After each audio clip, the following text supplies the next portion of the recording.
Hello friends, मैं हूं पल्लवी पुरोहित और आप सभी का स्वागत करती हूं आपके अपने यूट्यूब चैनल गुरु शिक्षा 2728 पर। तो फ्रेंड्स, आज हम कंटिन्यू करने वाले हैं हमारे लास्ट क्लास के सेशन को, और जहां पर हमने बात करी थी class 10th chapter 1 NCERT CBSE as well as RBSE, जिसका चैप्टर 1 है केमिकल रिएक्शंस एंड इक्वेशंस।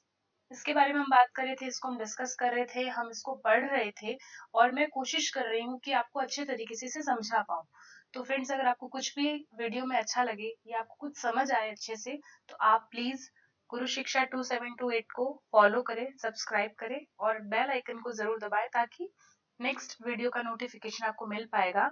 तो फ्रेंड्स देखिए, लास्ट क्लास में हमने chemical reaction and equation chapter को पढ़ना शुरू कर दिया था, इंट्रो ले लिया था हमने इसका, और उसके बाद में मैंने आपको बताया था केमिकल इक्वेशंस बनती कैसे है, कैसे इसका ये जो है हम इसके नाम लिखते हैं और कैसे इनको एब्रिविएशन में लिखना है, ये मैंने आपको बताया था, और क्यों जरूरत पड़ी इनको लिखने की, ये हमने बात करी थी। उसके बाद में मैंने आपको बताया था कि कोई भी केमिकल रिएक्शन में दो रिएक्टेंट होते हैं, दो से ज्यादा भी रिएक्टेंट हो सकते हैं, यानी कि जो केमिकल इक्वेशन में पार्टिसिपेट करते हैं उनको रिएक्टेंट कहा जाता है, और जो नया सब्सटेंस बनकर तैयार होता है उसे प्रोडक्ट कहा जाता है। ये मैंने आपको बता दिया था, और मैंने आपको ये भी समझाया था फ्रेंड्स कि फिजिकल चेंजेस और केमिकल चेंजेस दो तरीके के चेंजेस होते हैं। और मैंने ये कहा था कि फिजिकल चेंजेस, जैसा कि आप सभी जानते हैं कि फिजिकल चेंजेस रिवर्सिबल होते हैं, और इसका एग्जांपल बहुत ही सिंपल सा दिया था, बर्फ से पानी का बनना और पानी से बर्फ का बनना। ठीक है, और केमिकल रिएक्शन में क्या रहेगा कि एक नया सब्सटेंस बनेगा, और उसके बाद में केमिकल रिएक्शन के बाद में आप जो इनिशियल स्टेज है उस स्टेज पे आप नहीं जा सकते हैं, जो नया सब्सटेंस बन चुका है that is the final result. Okay, तो फ्रेंड्स यहाँ पर हमने बात करी थी जैसे जिंक और सल्फ्यूरिक एसिड, यानी कि H2SO4 और जिंक की हमने रिएक्शन करवा कर देखी थी यहाँ पर, और क्या देखा था हमने, देखिए मैं इसको थोड़ा रब कर रही हूँ ताकि आपको अच्छे से देख पाइए। ओके, तो जिंक और H2SO4 जब रिएक्ट करते हैं तो जिंक ने रिएक्ट किया SO4 के साथ, डिस्प्लेसमेंट रिएक्शन भी कह सकते हैं, और हाइड्रोजन गैस जो है यहाँ पर लिबरेट हो रही है। ठीक है, तो हमने देखा कि भाई जितने जो इसके एलिमेंट्स के एटम्स थे, जितना रिएक्शन में पार्टिसिपेट कर रहे थे, उतना की उतना हमें फाइनल रिजल्ट या प्रोडक्ट में मिल रहे थे। ऐसा होना कंपलसरी है। ठीक है, अब हम बात करेंगे कि कोई भी केमिकल इक्वेशन को कैसे बैलेंस किया जाए। ठीक है, इसके बारे में हम बात करेंगे कि बैलेंस कैसे करना है। ओके, तो शुरुआत करते हैं हम। थोड़ा नॉइज डिस्टरबेंस आ रहा है, ठीक है, नेबर के यहाँ थोड़ा काम चल रहा है, तो हम थोड़ा मैनेज कर लेंगे। स्टेप्स के बारे में आपको इंट्रो दे देती हूँ एक बार।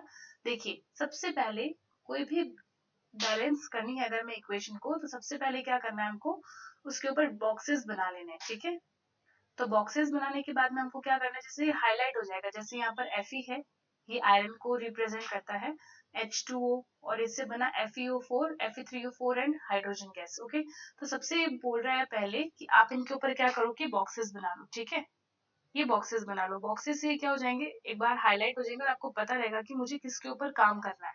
ठीक है, तो पहले स्टेप में कोई याद रखने जैसी बात नहीं है, आपको सिर्फ बॉक्सेस बनाने के लिए बोल रहा है ये।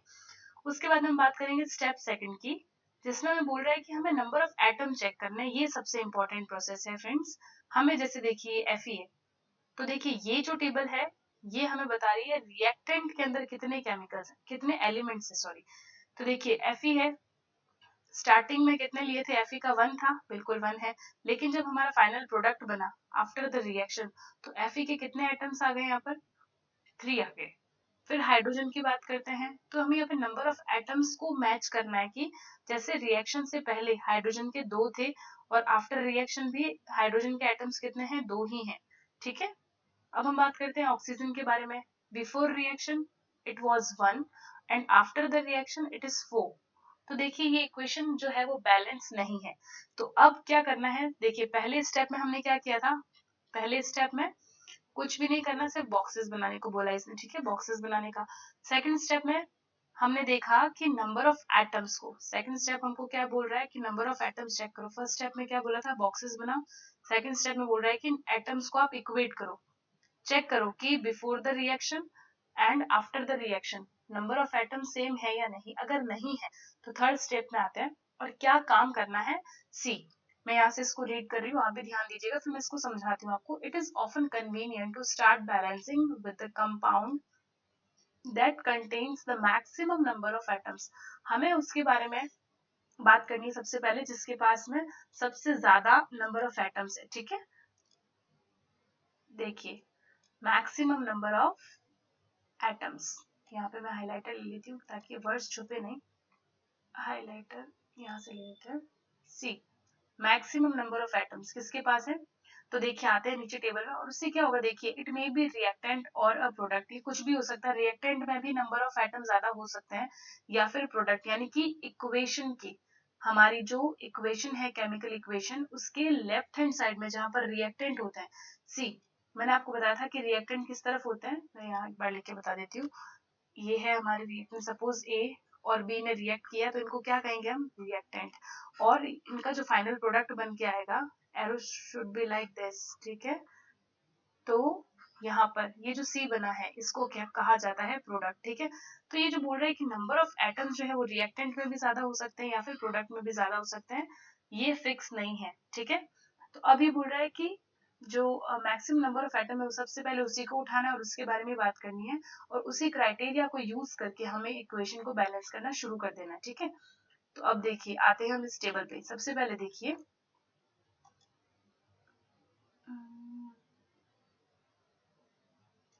सी, इनिशियल. इनिशियल दिख रहा होगा आपको, इनिशियल, रिएक्टेंट और प्रोडक्ट. सी, रिएक्टेंट वाली जो ये टेबल है इसके अंदर देखिए क्या लिखा हुआ है कि हाइड्रोजन जब इनिशियल स्टेज में था तो हाइड्रोजन के कितने थे, H2O, 2 थे. लेकिन जब बाद में आया, यहाँ पर ये हाइड्रोजन के साथ में बता रहे कि सबसे ज्यादा किसके पास है. देखिए यहाँ पर सबसे ज्यादा किसके हैं, ऑक्सीजन के एटम्स है, दिख रहे होंगे आपको वो 4. तो यहाँ पे ये O की बात कर रहा है, सबसे पहले कितने थे इसमें, 4 थे. ऑक्सीजन इनिशियली तो एक ही है, लेकिन आफ्टर द रिएक्शन ये कितने हो गए, 4 हो गए. ठीक है, तो अब हमें क्या करना पड़ेगा, बैलेंस करने के लिए. देखिए सेकंड लाइन में क्या लिखा हुआ है, टू बैलेंस. अगर आपको बैलेंस करना है तो यानी कि आपको रिएक्टेंट के अंदर किसका मल्टीप्लाई करवाना पड़ेगा, 4 का मल्टीप्लाई करवाना पड़ेगा. ठीक है, देखिए 4 का मल्टीप्लाई करवाना पड़ेगा, और फाइनल प्रोडक्ट में हमारे पास O कितना आ रहा है, ऑलरेडी 4 आ रहा है. तो ये देखिए हमने क्या करा यहाँ पर, ये H2O जो है इसको किससे मल्टीप्लाई करवा दिया, 4 से मल्टीप्लाई करवा दिया. सी, H2O को किससे मल्टीप्लाई करवा दिया, 4 से. दिख रहा होगा आपको. ठीक है, अब हमने देखा कि भाई ऑक्सीजन तो हमने बैलेंस कर दिया, फाइन, अच्छी बात होगी, क्योंकि इनिशियली हमारे पास में ऑक्सीजन कितना था, ये देखिए इनिशियली हमारे पास में ऑक्सीजन सिर्फ एक ही था, मतलब जब हमने लिया था, लेकिन आउटपुट में कितना आ रहा था, 4. ये अभी अभी इस टेबल में हमने समझा. ठीक है, तो यहाँ पर हम बात कर रहे हैं, तो इसलिए हमने क्या करवा दिया, यार ये हाइलाइटर का कलर मैं थोड़ा चेंज कर लेती हूँ ताकि मैं आपको अच्छे से हाईलाइट करके दिखा सकूं. Should I take yellow one, okay. See, अब ठीक है. ओके, ऑक्सीजन जो है अगर मैं ये 4 ना लगाऊं, अगर मैं ये वाला 4 ना लगाऊं, तो देखिए ऑक्सीजन सिर्फ एक लिया था हमने इनिशियल स्टेज में, लेकिन आफ्टर द रिएक्शन हमें कितने मिल गए, ऑक्सीजन के 4 एटम्स मिल गए. तो हमने इसको बैलेंस करने के लिए क्या किया, जहां पे इनिशियल जहां ऑक्सीजन आ रहा था उसको किससे मल्टीप्लाई करवा दिया, 4 से मल्टीप्लाई करवा दिया. मैं यहाँ पर बात कर रही हूँ. ठीक है, जैसे ही इसको 4 से मल्टीप्लाई करवाया, अब देखिए ऑक्सीजन तो बैलेंस हो ही गया है. ठीक है, यहाँ पर हमने क्या करा, पार्टली बैलेंस किया है इक्वेशन को, यानी कि अभी इक्वेशन आधी बैलेंस हुई है, पूरी बैलेंस नहीं हुई है. ठीक है, अब स्टेप 4 की बात कर लेते हैं. ऑक्सीजन को बैलेंस कर दिया, अब आगे चलते हैं. Fe एंड H, यानी कि फेरस और हाइड्रोजन के एटम जो है वो स्टिल बैलेंस नहीं है. देखिए हाइड्रोजन अब कितने हो गए, इस हाइड्रोजन के सब्सक्रिप्शन में 2 लिखा हुआ है और आगे 4 लिखा हुआ है, तो 4 2 8. लेकिन जो हमें आउटपुट मिला है, यानी कि आफ्टर द रिएक्शन जो हमें प्रोडक्ट मिला है, उसमें हाइड्रोजन के कितने हैं, सिर्फ और सिर्फ 2.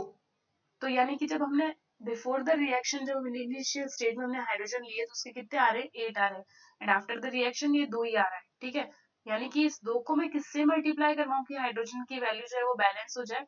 तो आइए इस टेबल में चलते हैं, ये दिखाती हूँ आपको. Again I am taking a highlighter. See, initial stage पे अभी जब हमने O के लिए 4 को मल्टीप्लाई करवाया था, ठीक है, H2O को किससे मल्टीप्लाई करवाया था, 4 से. तो आप देख पा रहे हैं कि 4 2 कितना होता है, 8. अब देखिए बैलेंस करने के लिए हमें क्या करना पड़ेगा, ये जो इनिशियल स्टेज पे 8 है हाइड्रोजन का, तो हमें आंसर में भी क्या चाहिएगा, 8 चाहिएगा आफ्टर द रिएक्शन। यानी हमें ये जो हाइड्रोजन है मेरे पास H2, इस 2 को किससे मल्टीप्लाई करवा दो कि 8 बन जाए, बट ऑब्वियस है 4 से। तो आप देखिए 4, इसको 4 से मल्टीप्लाई करवाना है। तो देखिए अगले स्टेप में देखिए H2O को हमने 4 से करवाया था क्योंकि हमें ऑक्सीजन के लिए जरूरत थी 4 को करवाने की। जैसे हमने ऑक्सीजन के चक्कर में 4 से मल्टीप्लाई करवाया तो हमने देखा कि 4 2 8, हाइड्रोजन के जो है 8 एलिमेंट्स हो गए थे। अब हाइड्रोजन के 8 एलिमेंट्स को बैलेंस करने के लिए हमने क्या करा, ये जो हमारा आउटपुट में हाइड्रोजन था, यहाँ पर 2 लिखा हुआ था, तो हमने इसको किससे मल्टीप्लाई करवा दिया, 4 से। तो 4 2 8। अब हाइड्रोजन तो बैलेंस हो गया, ऑक्सीजन को भी हमने बैलेंस कर लिया, हाइड्रोजन को भी बैलेंस कर लिया। Now again the equation is not fully balanced, it's partly balance. अब आगे बढ़ते हैं, अभी तक हमने फेरस को बैलेंस नहीं किया है। सी आउटपुट में हमारे पास कितना आ रहा है, Fe3 आ रहा है यहाँ पर, लेकिन हमने इनपुट में कितना लिया हुआ है, ओनली वन एटम।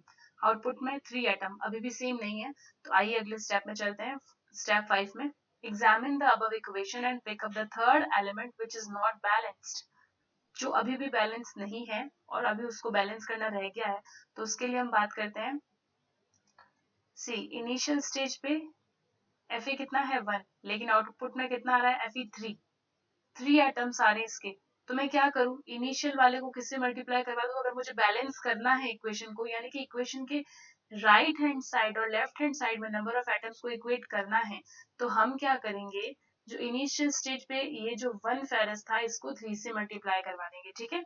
तो सी अगली ये जो इक्वेशन इसमें आ गया, Fe को 3 से मल्टीप्लाई करवा दिया, 4 को हम ऑलरेडी करवा चुके थे, Fe3O4 हमारा ऑलरेडी प्रोडक्ट ही था, और हाइड्रोजन को भी बैलेंस करने के लिए हमने 4 से मल्टीप्लाई करवा दिया है।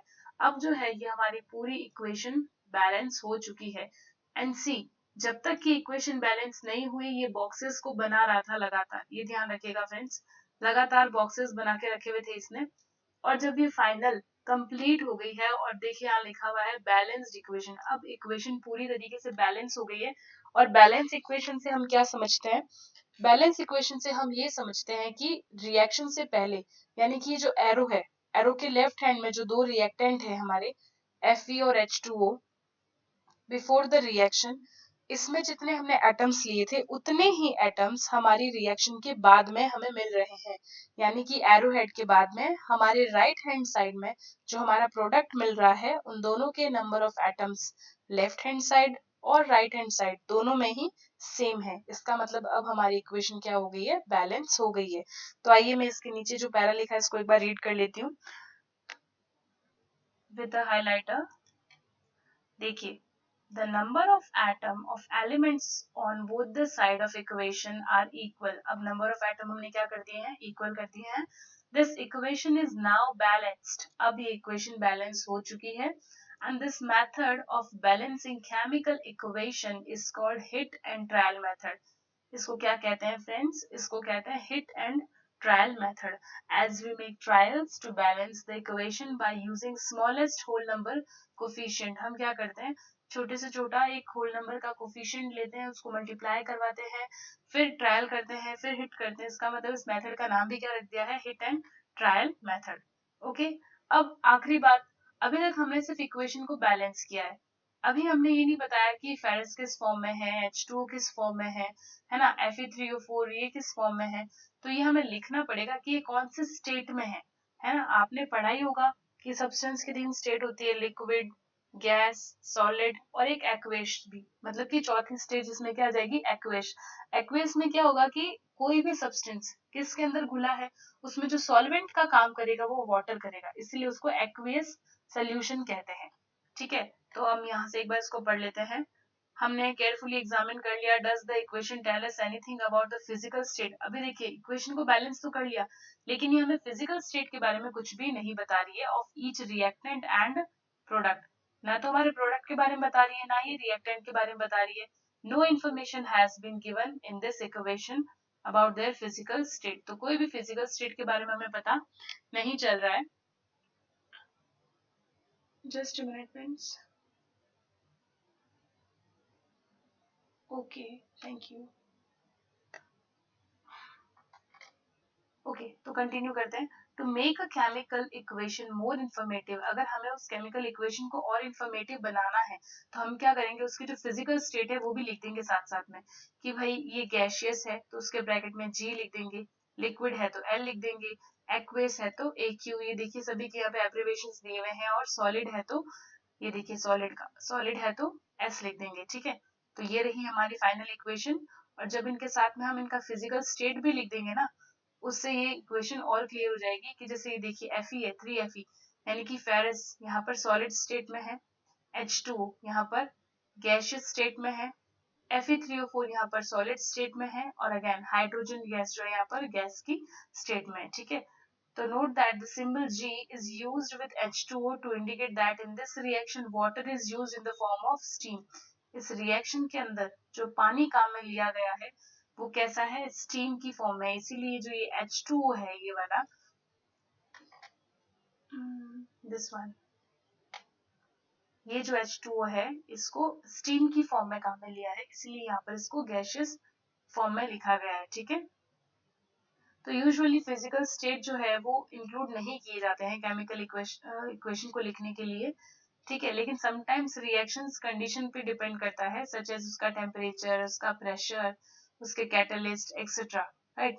For the reaction are indicated above and और below arrow in the equation, for example जैसे ये दिया हुआ है हमको इक्वेशन, ठीक है। तो आई होप कि आपको ये इक्वेशन के जो स्टेप्स हैं ये समझ में आ गए होंगे, और नेक्स्ट जो क्वेश्चंस है फ्रेंड्स ये आप इसी के अंदर से कर सकते हैं। अगर आपको ये क्वेश्चन करने हैं तो प्लीज आप मुझे कमेंट करके बताइएगा कि मैम ये हमारे साथ डिस्कस कर लीजिए एक बार। देखिए यहाँ पे क्या लिखा है, what should a magnesium ribbon be clean before burning in the air, क्योंकि देखिए मैग्नीशियम रिबन की जो हमने सबसे पहले एक इक्वेशन पढ़ी थी उसमें क्या था कि मैग्नीशियम के रिबन को जलाना है, और वो क्या बनाएगा, जब भी कोई चीज जलती है तो वो ऑक्सीजन के साथ रिएक्ट करती है, राइट। तो मैग्नीशियम जब ऑक्सीजन के साथ जलेगा तो ये बनाएगा मैग्नीशियम ऑक्साइड, ठीक है, और अगर वो साफ नहीं होगा तो फिर उसमें इम्प्योरिटीज आएगी, ठीक है। और यहाँ पे आपको कुछ इक्वेशन को लिखना है और उनको बैलेंस करना है, जैसे हाइड्रोजन और ये है क्लोरीन, तो यहाँ पर ये HCl बनाना अपन को, तो ये मैं आपको एक सामने लिखकर बता देती हूँ, कोशिश करती हूँ कि आपको ये मैं समझा सकूं। H प्लस Cl, अब देखिए Cl कभी भी नॉर्मल फॉर्म में नहीं रहता, Cl हमेशा 2 की फॉर्म में रहता है, तो अब देखिए HCl, Cl कितने हैं, 2 है, और H कितना है, 1 ही है, तो Cl को 2 बनाने के लिए हमें H के आगे क्या लगाना पड़ेगा, 2, इसका मतलब कि अब ये बैलेंस हो जाएगा 2HCl। लेकिन अब आप कहेंगे कि H नहीं हुआ है अभी भी हमारा, मतलब एक बैलेंस नहीं हुआ है, तो इस इनिशियल स्टेज पे जो हमने रिएक्टेंट लिया था इस हाइड्रोजन को भी किससे मल्टीप्लाई करवा देंगे, 2 से, तो 2H प्लस Cl2 क्या बन जाएगा, 2HCl। Now this equation is balanced, अब ये बैलेंस हो चुकी है, ठीक है। ऐसे कैसे आपको बेरियम क्लोराइड BaCl2 और एल्यूमिनियम सल्फेट Al2SO4 इनकी रिएक्शन करवानी है और आपको बताना है। अगर आप चाहते हैं कि ये क्वेश्चन भी मैं आपके साथ डिस्कस करूं तो प्लीज मुझे कमेंट करके बताइएगा, और अगर आपको ये वीडियो में कोई भी इंफॉर्मेशन आपको अच्छी लग रही है और आपको लग रहा है कि मैं आपको अच्छे से समझा पा रही हूँ तो प्लीज इसे लाइक करें, शेयर करें और सब्सक्राइब करें। टाइप्स ऑफ केमिकल रिएक्शन जो है वो हम नेक्स्ट क्लास में लेंगे, ठीक है, क्योंकि मैं ज्यादा बड़ा वीडियो नहीं बनाना चाहती हूँ फ्रेंड्स, ताकि आप लोग भी ज्यादा बोर ना हो। छोटे छोटे टॉपिक्स के फॉर्म में मैं जितने भी वीडियोस बनाऊंगी वो छोटी फॉर्म में रहेंगे, कि एक बार में मैं कम से कम एक टॉपिक कवर कर पाऊं, और आपका भी यही कॉन्सेप्ट है कि एक बार में एटलीस्ट हम एक टॉपिक को कवर कर लें, वरना बुक तो आपके पास है ही, आप जैसे कि देख सकते हैं कि NCERT बुक ही है एज इट इज, जैसे आपकी स्कूल में चलती होगी, है ना। तो जैसे टाइप्स ऑफ केमिकल रिएक्शन है ये हम अगली क्लास में पढ़ेंगे, इसके अंदर हम पढ़ेंगे कॉम्बिनेशन रिएक्शन के बारे में पढ़ेंगे, हम डिस्प्लेसमेंट रिएक्शन आएगी, ठीक है, तो ये हम बाद में पढ़ने वाले हैं नेक्स्ट क्लास के अंदर। तो फ्रेंड्स अगर आपको वीडियो पसंद आए तो प्लीज इसे शेयर करें, लाइक करें, सब्सक्राइब करें, और गुरु शिक्षा चैनल जो है बिल्कुल आप ही का है, और मेरी कोशिश रहेगी कि मैं आपकी मदद करूं, बिल्कुल फ्री में आपको ये चैप्टर एकदम समझा दूं, 2728, ओके। इसे आपको क्या कर देना है फ्रेंड्स, फॉलो कर देना है, और सब्सक्राइब तो करना बिल्कुल मत भूलिएगा, और बेल आइकन को भी प्रेस कर दीजिएगा। आई होप कि मैं आपको कुछ अच्छे से समझा पाई हूँ, और अगर आपको कोई और भी टॉपिक के बारे में कुछ समझना है तो आप मुझे बता सकते हैं आराम से। Thank you so much for watching.